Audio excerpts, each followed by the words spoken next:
Dabholkar snack सेंटरचा पहिला पदार्थ जो आपण घेतला आहे तो म्हणजे त्यांच्या इथली ही मिसळ. मिसळ एकदम साधी दिसते.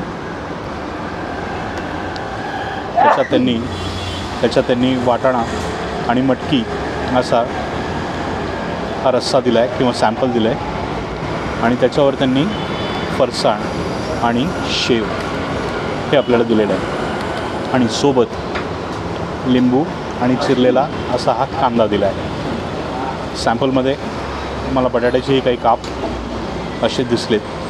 तर बघूया की दाभोळकर स्नॅक सेंटरची ही मिसळ कशी आहे. ते काही पदार्थ असे असतात त्यांच्या वासाने ते चांगले आहेत त्याची एक ओळख करून देतात. मिसळीचा वास खूप सुंदर येतो आहे, पण आता खरी मजा अशी आहे चव कशी ते आपल्याला बघायला लागेल की चव आणि वास याच्यात काही ताळमेळ आहे का नाही.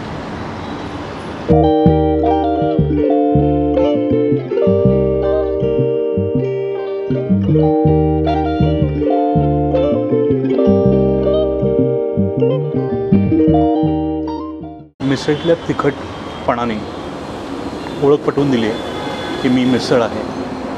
आता तुम्ही म्हणाल मिसळ म्हटल्यावर राहुल तिखटच असते, पण मिसळीच्या तिखटपणामध्येही काही लेवल्स असतात. तर ही बऱ्यापैकी तिखट अशी मिसळ आहे. ज्यांना तिखट मिसळ आवडते त्यातल्या त्यात एक साधी मिसळ आवडते त्यांच्यासाठी ही मिसळ नक्की आहे. तिखट मिसळ जर तुम्हाला आवडत असेल तर इथे दाभोळकर स्नॅक सेंटरच्या इथे मिसळ खायला नक्की या. अतिशय साधी मोजक्या घटकांनी बनलेली ही मिसळ आहे.